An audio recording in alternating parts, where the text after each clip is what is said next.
Gobble gobble. Go. Go gobble gobble. Gobble. Gobble. She's saying in this episode, there's a character who speaks only in gobbo gobbos. But is also spoken for by the character with the other sexy voice. So we just have to hear that voice twice. Hey, it's me, Cube. Is this your sexy voice? Yes. Hello. I wouldn't say that Blue has a sexy voice, though. No, not normally. Well, no. Sorry, no. Blue has a horny voice. Exactly. Please. I don't know. When she's speaking for Pink, her voice is sort of sultry and low. I feel like that voice could be a slightly sexy voice. That's true. Her translator voice. Anyways, who the fuck are you? Yeah. Oh, sorry. I'm Fiend. Yeah, there we go. This is anime slushy, motherfuckers. It's time for episode 2 of Magical Destroyers. Saf in the chat asking me to rank all voices in the show by sexiness. Bean, which of these OCs do you most want to fuck? Okay, so the sexiest voice is obviously Train Otaku. And then we go from there. Look, Train Otaku, our gang continues to win. There was that whole scene where it was like, oh no, all the boys are going to say they want to fuck Blue, but he's conspicuously not in that shot. He appears at the end, I know. but he's not in the bit where they say they think about sex. Yeah, yes, yeah. You're correct. So he reaches out his hands, and they could be grabby hands, but they could also just be like, this, like concerned hands. It's ambiguous. There was one of the otaku with a hat in the fight cloud that I kept seeing, and it might have been him, unfortunately. I don't think so. Wait, the fight, I don't even remember anymore. Yeah, I think he might have been in the fight cloud, unfortunately. Shit. I think our train boy might also be horny for a girl. All right, Schrodinger's train boy.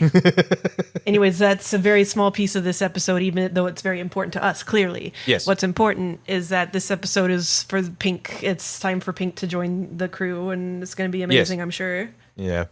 Here's the thing with Pink, right? I didn't realize she hadn't transformed at the start of the episode when we first see her. It's an issue, IMO. Yeah. I mean, like, look, okay, so just to start at the start, our cold open is a shower scene with Pink in the shower with tasteful steam covering the bits they can't show on TV. It's a very tasteful show. Yeah, but when we see her in clothes, it's a pink frilly dress. She looks like she's wearing a magical girl costume. It's like a slightly fancier version of her actual magical girl costume. Yeah, her magical girl costume is dressed down. Yeah. Like, it's kind of funny. It's weird. But yeah, she showers with a gas mask on. Yes, she always wears a gas mask, always has a gas mask on. That's the thing.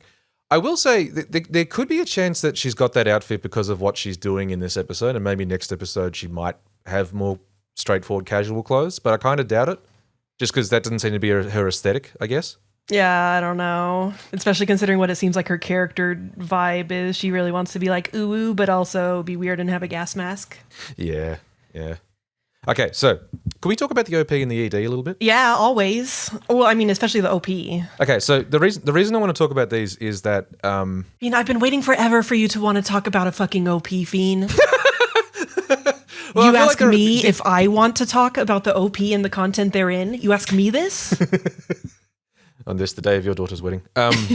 So here's the thing, right? Like, particularly because of this, what happens in this episode, we're gonna end up in a dream world fight in this episode, which is something I really thought we'd manage to escape this year, but I guess not. No. So obviously you're gonna have a lot of weird, interesting imagery. My thing with the OP and the ED is that, like, I never want to suggest any of the imagery in this show itself is all that meaningful, because, like, this is kind of this guy's go is just random bits of imagery stuck together that'll look cool, but I don't think mean all that much or are trying to say all that much. Wow. You just can't understand high art. But whereas the imagery in the OP and the ED does feel purposeful? Yeah, purposeful. Yeah. It feels like it is actually trying to communicate something. Yeah.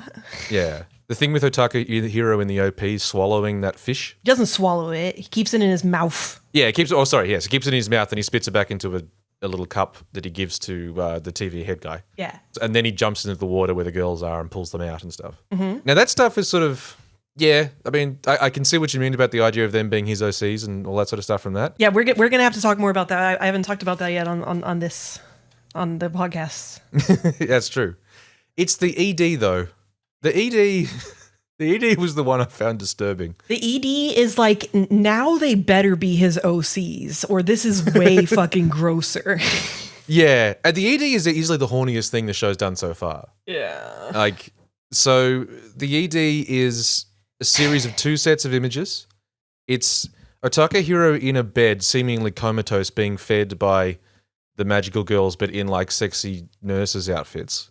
Mm-hmm. The other set of images are the girls like just lying unconscious on a beach surrounded by detritus, and their clothes are all wet, so it's all like very figure hugging and all that sort of stuff. Yeah, like it's almost like they're dead bodies that have washed up from the beach, but sexy. Yeah, and then it ends with one particularly lame image of many copies of the girls, some of them being angels, all like forming a human pile that he is on top of as he like reaches up to the sky, and there's an angel version of Anarchy flying above him, caressing his face. And the other 2 girls are angels also, but they're like floating more further away. Yeah, and it's very gross and it's awful. But the one good thing about the ED, at the end, he's dead.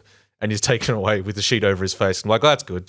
That's a good ending. But see, it's less terrifying if they're his OCs. Yes, and this is about like his comfort characters. So I haven't talked about it on here. So I did mention last time that I had the theory that he's, so delusional that he makes them magical girls. My new theory is that they're all just his OCs, do not steal. And as an add-on to that theory, so you saw Sleia, the pink girl, who we learned the name of this episode. Purple girl. You saw her in the OP, and she looks purple girl. And she looks very suspiciously similar to Anarchy in her magical girl form. You notice that? Yeah, she did, yeah. So my thought is that maybe this guy watched Recreators, and he's kind of vibing off the villain in that thing, and this is a derivative OC situation where like maybe Anarchy is the newer version of the OC, and Purple is like the abandoned version of the OC, and so she resents Otaku Hero for being abandoned as his creation. But eventually he'll bring her back into the fold and be like, I love both my trash OCs. And then they all have an orgy together and it's okay. Well, yeah, because that's the other thing about the OP is that like the purple girl is with the other 3. Yeah. And at the end, they're all sitting at the table where like I've seen people say it looks a bit like The Last Supper. Yeah. It's definitely The Last Supper. Well, it's a bit of that, yeah. I could vibe with that. I'm just wondering if it's like, do the girls exist solely because of his thing, or are they like girls who have been sort of imprinted with his OCs? See, I was worried that might be the case, and I really don't want that to be the case. Yeah, no, same. I mean, because I was wondering about that with the other primary otaku as well, if they are all like otaku who have been imprinted with one of his hobbies. See, I don't know why you'd think that. Because I was thinking maybe they're each representations of his different interests, and that's why he's so fucking boring and doesn't seem have any particular interests, because the other guys got those aspects of him. But in that conception, I really want it to be like nothing here is literal, like nothing's actually happening. These aren't actual people. Yeah. Otaku here is the only character, and he's in a coma or some bullshit. If they actually do that, if this is all just a dream, that's going to be fucking miserable. Wait, would it be more miserable than if everything is actually happening? It would be more miserable if everything was actually happening, because that's gross. But also, if they do go with it was all just a dream plot, that's also miserable from a writing perspective. No, but it's important because he's coming to terms with like his proclivities or whatever, and isn't that beautiful? I guess there's nothing more beautiful. Sob. Okay, sorry. Yes. Now should we get back to the plot? Is that anything anyone wants? I don't know. Anyways, evil meeting of evil. Yeah. Oh, we did a bad job. Oops, Blue got away. That's no good. Magical girl is very powerful. Yes. This Shobon meeting, just from some of the imagery in the room, can you guess what I thought of? No. So there's a weird half-formless human who's sort of strapped to the roof in a roughly Christ-posed. And there's also a weird man who's just muscle and sinew. And it's all red. Do you know what this reminds me of? You think about Eva? Yeah, my brain just went Eva. Okay, I'm going to be real. I somehow completely missed this cross guy you're referencing. You only see him right at the start of this shot. Like when they pan down from the roof, there is a shapeless sort of pillow man with one of the sort of uwu faces, I think. But he's like, it reminds me of Adam in the basement. And like I say, it's all red. Oh, also, I should clarify. I feel bad for not mentioning it. So the thing we've been calling the uwu face, it's more accurately the nyorong face. Oh, I'm sorry. If anyone ever saw remembers those old comics starring that one random girl from Haruhi Suzumiya, where she goes up to people and wants something and then she can't get in, she goes, nyorong. It's that face. The nya mouth, but the sad eyebrows. Nyorong. Yeah, I wasn't enough of a weeb to know that reference, but thankfully people have pointed it out. I mean, I think it might also just be an emoji. I don't think she owns it, but it's definitely what like I tend to associate it with. Oh, okay. The thing they mentioned at this meeting, the only relevant bit of plot backstory stuff, is that they are concerned about all of the magical girls being together again. Because the last time they got together, which was back in 2009, was when the revolution got sort of moving, because they broke into some place and stole artifacts, and then they freed Akihabara. Yeah, which I assume they mean like body pillows. Well, we don't. I suppose we don't know. Like, yeah, I assume it could be sleeping in, or it could just be they got merch, and the villains for whatever reason refer to the merch as artifacts. Yeah, I guess we'll see. but it is weird because they say that's the first time that they realized about like the existence of the magical girls or whatever. Like it seems like that's the first time that we know they existed. Yeah, yeah. Actually, there were people talking about that in the Slushy channel, which you can join on the Discord, the SD Discord. Go to our tweets. Go to our pinned tweet.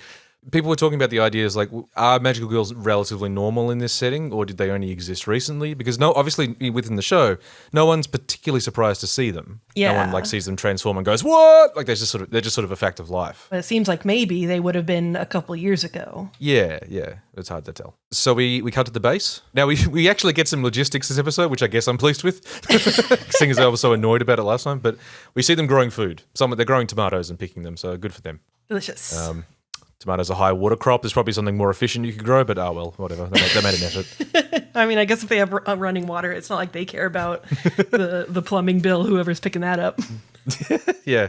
We also see a bunch of them doing otaku stuff. There's someone having to go in a model kit. Hanging out their body pillows to dry, their sexy body pillows. Yeah. Aniki's leading an aerobics class. I liked that, yeah. She's trying to keep these fucking nerds healthy. I support that. Well, it's funny because last episode when she was running up the stairs, she made some comment about how she was really out of shape. And then this episode we see her doing this aerobics and it's like, oh, okay, so maybe you sort of got inspired. Oh, that would be kind of cute. Yeah. God, that'd be a weird amount of subtle continuity for this show, though. I don't know about that. Yeah, I worry as we go we're going to start reading more continuity into this thing than it deserves. By the way, one note about Aniki, something I wanted to mention. So she's played by a woman. She's played by a VA called Ifarouz. I think that's how you pronounce it. Feroz. Anyway, she's a real up and coming voice actress who's done some big shit. Like the most recent things you might have known her for. She's Jolene, like the new JoJo, and she's also Power in Chainsaw Man. Yeah. I was telling someone about that the other day, and I said chainsaw suit again. I keep doing that. She was also Cure Summer in the more recent Tropical Rogue Precure, and Tropical Rouge. I don't know, whatever it's called. But more relevant to our audience, she's Ugalu from Machikado Mazuku. Ugalu. Now, the thing that someone, a very kind commenter pointed out in the comments of the last episode was that where I talked quite a bit about Ugalu on her social medias, despite the fact that she is one of the leads in the show, she hadn't really talked about it all that much. So, yeah, I would have to do my own research to cross-reference how much she usually talks about the other roles that she plays by comparison, but it would be very funny if she was slightly ashamed of having to participate in this show. Like you pointed out, she's like a lot of other Japanese VAs where they just do a lot of stuff. Oh yeah, so that could explain some of it too. Like, yeah, she's done a fuckload of stuff already in the last couple of years. Booster Axel in the chat saying how the fuck did she get this role when she's been she's had some big names, and it's well, this thing does seem to have a pretty decent voice cast in general. Budget, yeah, and budget, yeah, they've got this is all pretty professional. This thing that's put together. The writing's awful, but it's it's professionally made. Yeah, this isn't like Asuka where it's clearly minimal budget shat out stuff. This is professionally looking put together anime. Yeah. Now, okay, so we get our first little bit of blue character stuff that isn't she's horny. That's all. That's because that's all we're going to get mostly. But Stroming. Yes, she likes Swedish sour herring, which is a type of fermented herring that's popular in Sweden. Well, I don't say popular. It's from Sweden. I think the Swedish have a funny relationship with it. Yeah, it seems like the local food that everybody says is gross, and they're like, have you eaten it? Yeah. That kind of food. It's been around in Sweden for a very long time. The rest of Europe tends to have opinions about surströmming. German food critic and author Wolfgang Fassbender wrote that I saw that too. the biggest challenge when eating surströmming is to vomit only after the first bite as opposed to before. Yeah. Yeah, it's very popular in YouTube challenge eating videos. Oh god. Which apparently you'll get Swedish people complaining that like, well, obviously you're gonna puke. You're meant to open it outdoors or underwater, and you're meant to like, and you're meant to like, you've got to gut the fish after you open the can and take out the spine and stuff. And it's like, people kind of know this stuff fucking stinks. Like it's so gross. Thank you. The best bit of trivia I saw was that there was a man in Germany who was evicted from his apartment because he'd spread the brine from surströmming in the building's stairwell. And when he took the landlord to court for like being wrongfully kicked out, the landlord proved his case by opening a can of it in the courtroom, and the judge was like, "No, this is fair enough. This is more than anyone should have to put up with." Jesus. Yeah, it's you got to understand this is extremely stinky, and so this is the thing. Are we meant to think that Blue's maybe Swedish, or she just likes gross things? I think she just likes it because it's weird. Yeah, no, fair Maybe it's enough. like she's a food masochist. Possibly, but either way, so the first incident we see with Blue is that she opens a can of this stuff in the building and stinks it out, and everyone has to get all their stuff and leave and go outside because the building stinks too much now. Yeah. And so Anarchy is doing inventory because she has to do all the fucking work around here, apparently. Yeah, apparently. Because she's like keeping track of, okay, we need this much more toilet paper, blah, blah, blah, and we need gas masks for this fucking stank. And then Otaku Hero's like, gas masks. Pink. Oh yeah, Pink. What about Pink? It's funny that this is what it took to remind him. By the way, I should mention, as punishment, Blue is tied up in rope bondage, which is a dumb punishment because she's clearly enjoying it. So yeah, it's like, why the fuck did you tie her up like that if you didn't want her to be horny about it? Honestly, this is your fault. yeah. What's funny is that the next little bit is going to be Otaku Hero searching for leads on Pink while Anarchy watches. But in the background, for a little bit at least, Blue and the other Otaku are having an oddly wholesome volleyball game. Yeah.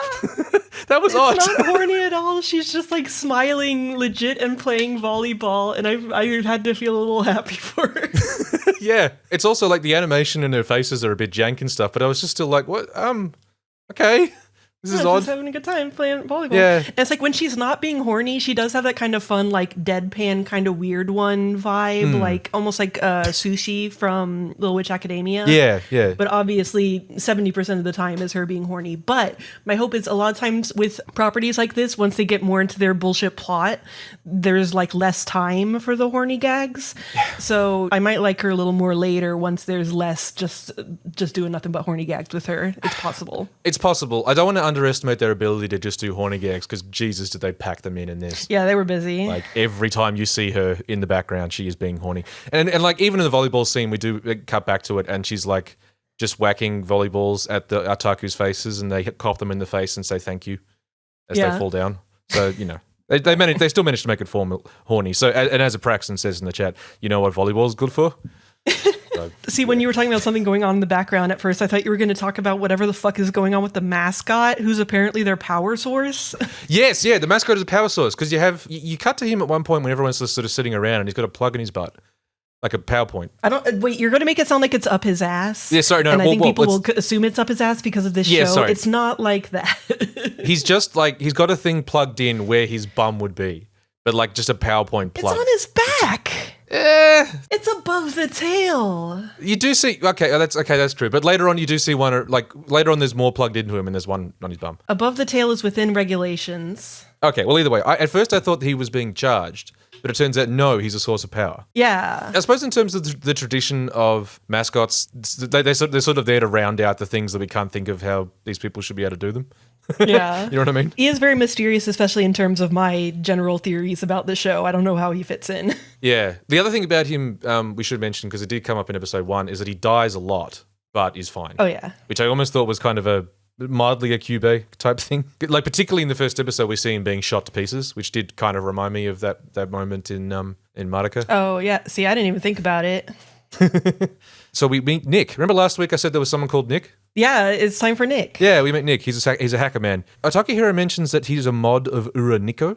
I don't know what that is. I looked it up. I couldn't find anything. Okay, well, so I was wondering if it's supposed to be like, so Nico Nico Doga, right? Mm. You got that, which is like the Japanese YouTube, which is especially like a lot of anime stuff is on there. Okay. And so I was wondering if Ura Nico is supposed to be like, I was like, is Ura like Uraomote, like Two-Face? Is he like from the darkness Nico Nico Doga? I don't know. Yeah. Someone said that they had the same idea. They thought it was supposed to be like dark Nico Nico. He's from like dark web Nico Nico Doga. But like now that the otaku are being oppressed, it's like the resistance version of anime YouTube. Maybe. I don't, but yeah, I don't take my word for it because I'm not actually fluent, but that was my first thought. Yeah. Now, okay, the other thing we know about Nick is that he says Otaku Hero is cool, like everyone has to say. He gives Otaku Hero credit for like raising hell at the camp. He did it. Yeah, that was him. That was definitely him doing all that work. And Anarcha's just like, wow, your friend is super informed. It's always just the girls talking about how these guys are cool, not the comedy otaku who you're allowed to make fun of because they're gross nerds. There's like, so we've got Otaku Hero, now we've got Nick as well, who are just these guys who are like, Nick at least has this is the thing though, Nick at least has a function. Nick is a good hacker. That's a thing he does. It's just yet another thing that Otaku Hero is not doing because he doesn't do anything. Hey, Otaku Hero knows Nick. You don't know Nick. Otaku Hero knows Nick. That's true. Anyway, Otaku Hero found a picture of a very pink lit club where everyone was wearing gas masks. It's some transmission, like a live stream from this club. So he asked Nick to track it down because, I don't know, maybe pink there. You know, it's pink and there's gas masks. It's a decent, checks out. play, I guess. And obviously it's correct, so that's good. Yeah. Nick tracks it down. Pink's hideout, it turns out, is like right behind where they're staying. Aha. Now, we have a blue horny moment because she's complaining about being sore after being tied up. And we cut to this flashback of her finding someone else on a hookup site and talking about how she was chained up. You know, when she was captured for so long, her needs weren't being met, and all the boys are like saying, "We want to pleasure you, we'll take you out," and it's just annoying and lame. Yeah. It's just that miserable thing of like, isn't the horny girl overly horny and gross? Ew, when this is exactly what nerds want from her, you know? Mm-hmm. Aniki's talking about this flashback because she saw it all, and it's like, it's always this thing that Aniki is framed as the reasonable one for saying that Blue was a gross horny slut. I had thoughts about that I'd save for later, because the whole idea is they want to bring back a world where you can be into whatever you're into, except for people like Blue. That's not a cool thing to be into. She needs to be shamed for that shit. Yeah. But the boys and their sexy body pillows, that's good, and they should be allowed to do as much of that shit as they want. Yeah, it's a thing that like the boys being gross and horny is just there to be funny. And, like, granted, Blue being overly sexual is also treated as a joke, but she's the only one that gets called out as a character for that being gross.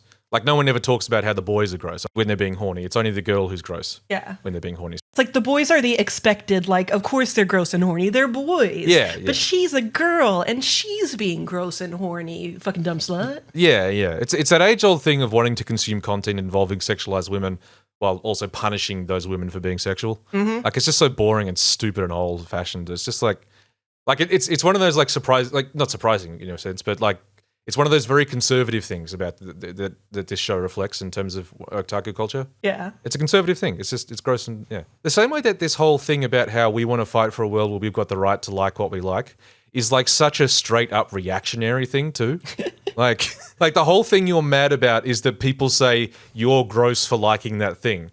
And so now you've got to have a whole anime where you're getting up in arms about how we've got to have the right to like what we like. Like, anybody is stopping you. Well, that's the thing, because it's like in universe, obviously, there's this particular situation. But if you try to be like, okay, what is this a metaphor for? Yeah. The only thing it's a metaphor for that you can really think of is people being like, we live in a society, and you be like, fuck you. Look at my horny wife. Yeah. And it's worth remembering that in the context of, like, Japanese culture as well. Unlike what some, morons on the internet will tell you, most Japanese people are not into otaku shit and do, as a general rule, do think that shit's kind of gross and weird. So, like, that's the way people feel about that stuff, which is why you get this sort of this reactionary thing of, no, I should be able to like what I want to like. I want to, read a manga with 14-year-old girls being sexualized. What's wrong with that? Yeah. Like, that's kind of what this is. And it's like, or at least a metaphor for. And it's just like, this is just so Fucking conservative. Ugh. Anyway. Also, in terms of discussion is happening in the chat about whether Blue is of age, I'm going to give it the benefit of the doubt that if she's on like Tinder posting nudies and stuff, that she is at least 18. I know that it might fail me in that regard, but I feel like you're supposed to read it as she's of age. Yeah, it feels like these girls may be meant to be in their like at early 20s, like more so than teens, because like we're not dealing with a normal magical girl situation here, obviously. Yeah. So she reads like an adult very easily. It's not like she's looks like a little moe girl or whatever. No. And also, this isn't one of those anime like where you have. It's not like Sailor Moon where you have supposedly 14-year-old girls who are like have absurdly long legs and all that shit and don't read like, you know, teenagers at all. Yeah, but it's hard to say because there's very few females that exist in this world. Yeah, it's hard to get a read on anything. Now, the other thing that happens here is while they're in this tunnel going towards Pink's hideout, Blue just finds a Hitachi vibrator. Yeah. But uses it as a shoulder massager, which I guess is the joke. Subversion. Because that's how they're advertised and all because of obscenity laws and stuff, so, you know. Yeah. Yeah.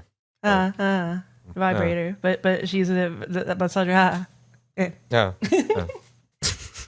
Also, she just like found it in a hallway. Yeah, I know. It's just on the ground. Anyway. But they arrive at Pink's never-ending gas mask rave. So Pink is like some sort of idol, I guess, at this point? An idol to her gas mask followers. Yes, yeah.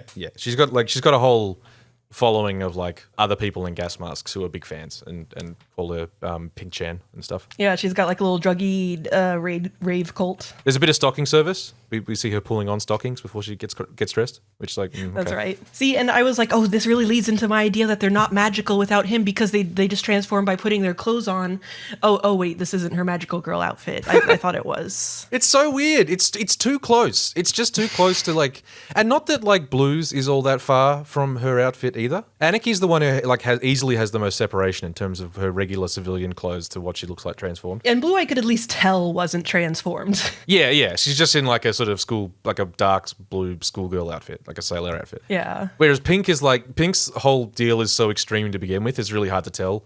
If she's wearing a frilly dress, like she's transformed. That's what she looks like, a magical girl. Like, nope. But she's not. Now, yeah, as we mentioned at the start, Pink only speaks in gobo. But it is this thing of, yeah, Blue translates for her, but she just speaks like exactly what Pink is saying over the top of Pink. So effectively, Pink does speak. She's just always spoken over. This is so... Yeah, she speaks like a Pokemon. Yeah, but like it's one of those things where like it was not consistent the way they would do it in Pokemon, but there is that thing where you can write the convo in such a way where you can pick up on what she's saying from the context of what the other characters say. But like I guarantee they got a bit into this series and we're like, oh fuck, that's too hard. We can't do that for a whole show. We're just gonna have someone talk for her. Yeah, because it's like, why does Blue understand her, but Anarchy doesn't? Well, yeah. I mean, even aside from anything else, it's just like if Blue is just gonna speak over the top of her go, so you don't even hear it, like it's just a mess of dialogue. It's like, what's even the point? Why did you even get a VA for this character? No, I can still hear the gobo. You could, but you can barely hear it under you know, Blue's sultry voice. So it's I don't know. I think it's because it's part of her character appeal. Yeah, I guess it's just sort of. Bleh. Just like, wouldn't you like this wild girl who wants to be kawaii but has a gas mask and is like, whoa, she's like so feral or whatever. She's so gobo. Yeah. Like you said earlier on, she's like a punk magical girl. That's and she'll never say anything against you, you know, like you because she can't speak. So you know, imagine whatever you want. Yeah, you can just ignore everything she says. Is the perfect woman. We get Anarchy and Blue's names. Anarchy is Akabane Kiara. Kirara.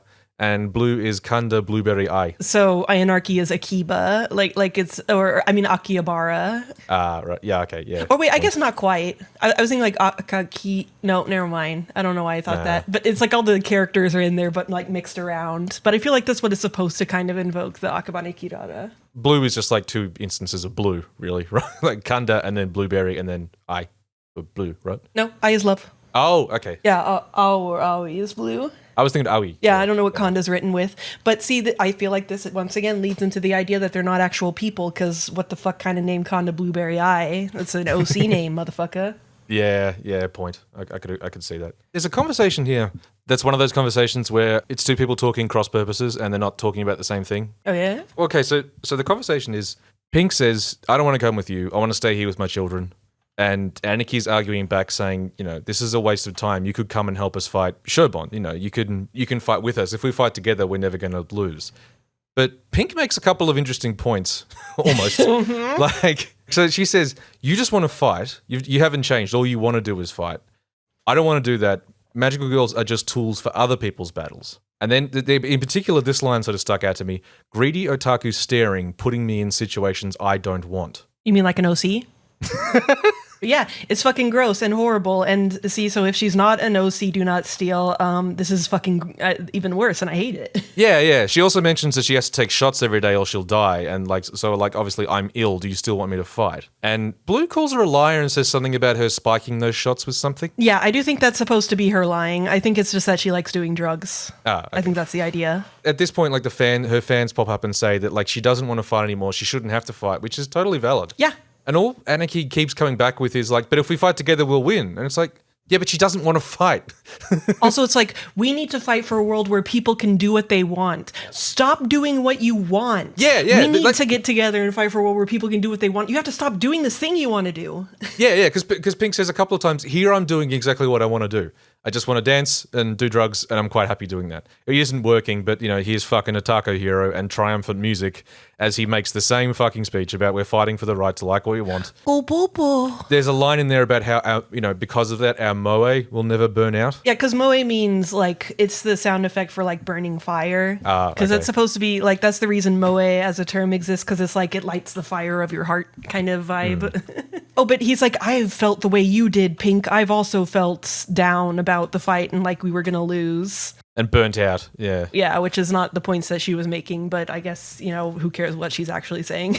Yeah. The thing is, the way this conversation makes sense is from what we get at the very end of the episode, which is when we find out that apparently Pink is basically lying. It's just that she's lost hope. That's the reason she doesn't want to fight. Yes, yeah. And it's one of those conversations where, okay, in retrospect, this sort of makes sense, but the thing is that it's like Aniki and those guys knew that's how Pink was feeling, but no one ever says it. Aniki and Blue don't bring it up. Otaku Hero doesn't bring it up. Pink doesn't bring it up.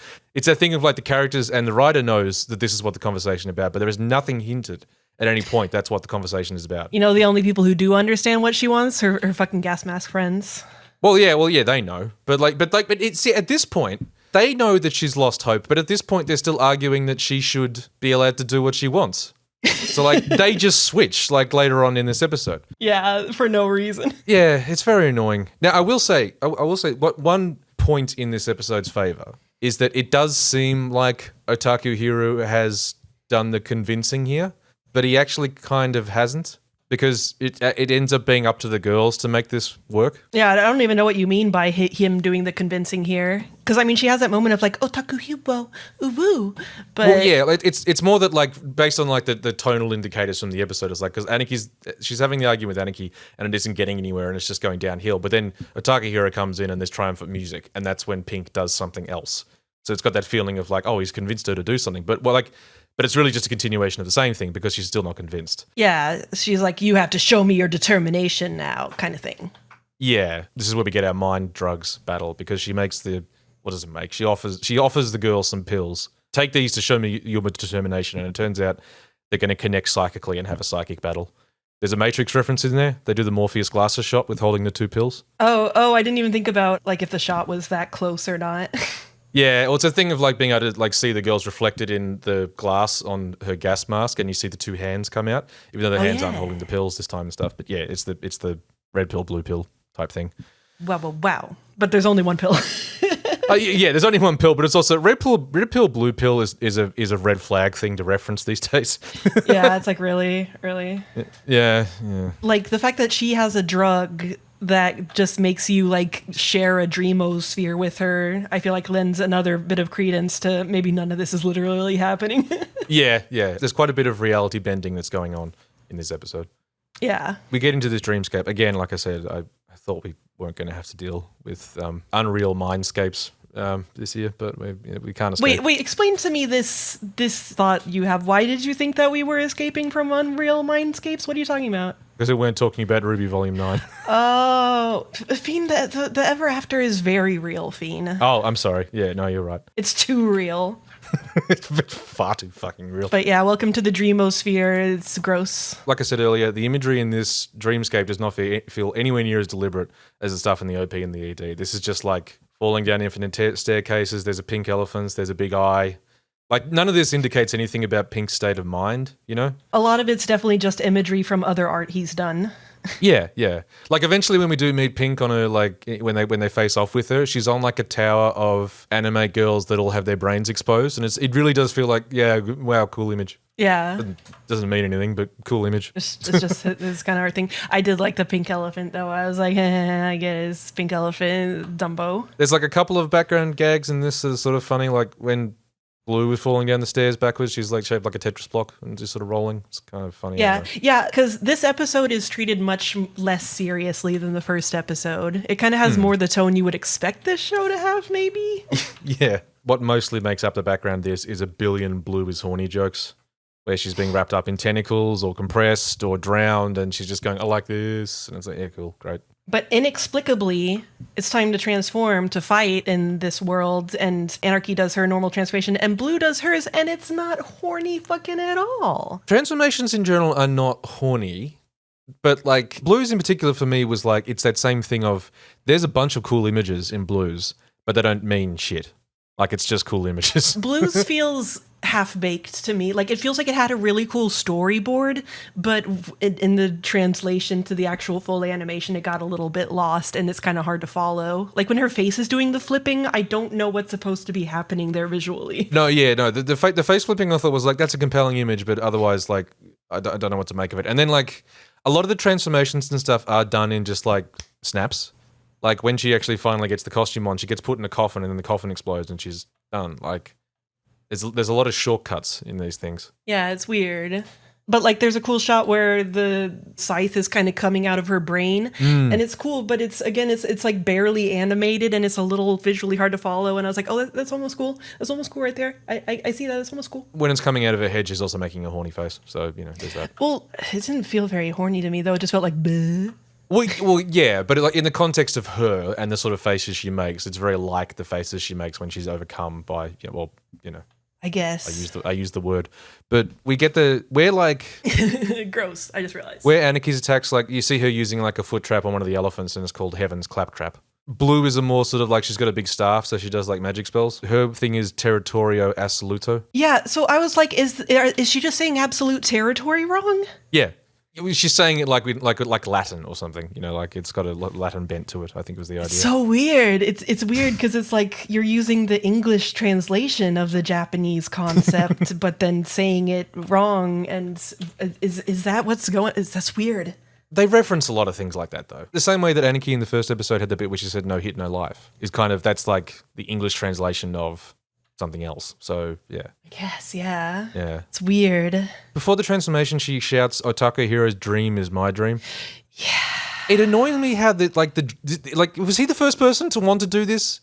Like, is he the only, like, how does he have ownership over this concept of I want to be able to do what I want? Like, how is that just him? It's because she's his OC, so of course his dream is her dream. He owns her. Yeah. Do not steal. There's a bit where they're fighting, and they're fighting a whole bunch of body pillows, but then Blue makes them explode, so it's fine. They get to Pink, and we get Pink's transformation. So, you know that thing he says in the interview about, the magical girls say they embody these things, but, actually, they're more human qualities of this other thing? Oh, yeah, I guess that transformation really is the distillation of that idea of his. Yeah. Otherwise, Pink's transformation's fine. Like, it, in terms of, everything pops on and stuff. And like I've said before, I don't mind her costume. It's got a nice sort of simplicity to it, I thought. Apart from the weapon, the big syringe is like, it's just annoying and reminds me too much of War Nurse. Too many other bad correlations. Yeah. At first, when she's transforming and we go up her body and we see the bits of clothing come on, you see on screen in kanji, self-righteousness, hope, love, and transience. Transience feels like an odd one out here, but the general idea of like, these are the things the magical girl represents. After she is fully transformed, we go back up her body to look at these parts again, but then we see illusion, judgment, carnage, and awakening. Oh. And that's the thing that it feels like this is that whole thing of like, this is what they say they represent, but this is what they actually are. And then it finishes with awakening is kind of like, Jesus, this is on the nose. Is it? But also the transformation in general has this vibe of there's like really cutesy, beautiful magical girl music playing. And it seems like, I mean, I guess I got to give it to whoever art directed it because they sufficiently get across the vibe of like she imagines herself as this beautiful, pure magical girl, but also like the other imagery about it is kind of fucked. And that seems to be her general, like what she's going for as an appeal as a character is like, oh, I want to be an idol, blah, blah, Kira Kira, but also gas masks and woo, it's actually fucked though, woo. Yeah. It feels a bit like that's the, it's that element of like wanting to be that one thing, but the truth of it is this other thing, which is like you say, the distillation of this guy's deal of the things he likes. Yeah. It's just sort of, ugh. Oh, yeah, as Saf mentions, there's like a pile of naked clones clinging to her legs. Yeah. The same naked pink girls that have been around in her dreamosphere. Yeah. So this fight is over real quick. Like it just goes straight to they're talking it out. More or less. In general, in this episode, there's a bit of interesting like action animation and stuff. They have a bit of fun, but mostly Pink's just kicking their ass. During this whole time, sometimes they'll cut back to the real world where they're just watching these girls like lying on the floor having a drug trip. Yeah. And it is kind of funny when one of the masked people is like, oh, they're losing to our leader. And he's like, you can tell? Yeah, I don't even know why they were doing to cut back because it adds nothing. Well, that was a decent gag. That was okay, yeah, but it's more that thing of they're just narrating to a Takahiro what's happening in the episode we're watching. Yeah. So we know. Like yeah, but he's us. He needs to know what's going on. True. At this point, I keep going to call her Red, but she's not. That's not her name. At this point, Anarchy... I mean, you can call her Red. She's the red one, more or less. Yeah. Anarchy goes to the, hey, don't you remember the conversation we had where we all made a promise? You know what I was saying about this show just being kind of slack in general? Yeah. With its ideas of what the big moment should be. This is like another one of those... It's so dull. Don't you want to have a generic flashback, Pink? Please, Pink, you have to have a generic flashback. So it's the flashback to after their first battle when they won.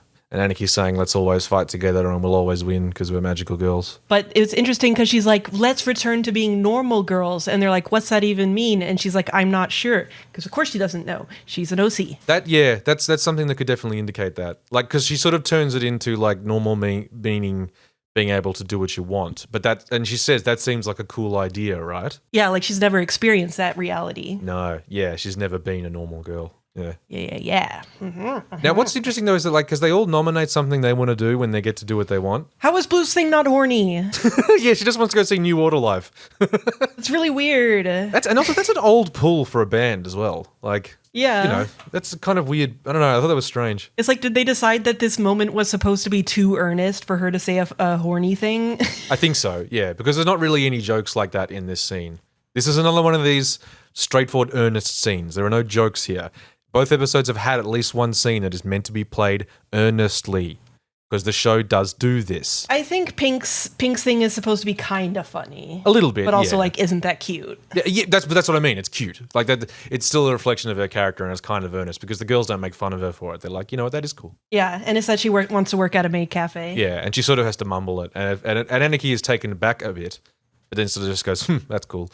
Notably, Anarchy doesn't nominate anything. Oh yeah, I didn't even think about that. Yeah, I don't know what that means, but yeah. Because she just wants to be with Otaku Hero. Probably. Anyway, we cut back from the flashback and Pink is just angry now. And she's going to kill Anarchy by stabbing her in the head with a needle. But now, suddenly, all of Pink's fans have turned up. And now they're telling her, we know that you still have hope. And you should go and live your true dreams, which is again, what nudged them into this. Yeah, they're like, we understand your true feelings, blah, blah, blah. And it's like, you just said the opposite thing and then watched her have a sleepy drug trip for a few minutes. Yeah. And now you understand that it's the opposite thing. I mean, I guess either they can read her mind or something, like, because they've taken so much of those drugs. That's very generous of you. So they got to see that memory, or like Anarchy was narrating the entire memory, and they're like, oh, that must be what she actually wants. Okay. No, we see them just standing outside of that realm, just watching her twitch or whatever. Well, yeah, I know, but they seem to know that at this moment we have to jump in and tell Pink that this is what they do. So like, because it's a bad show.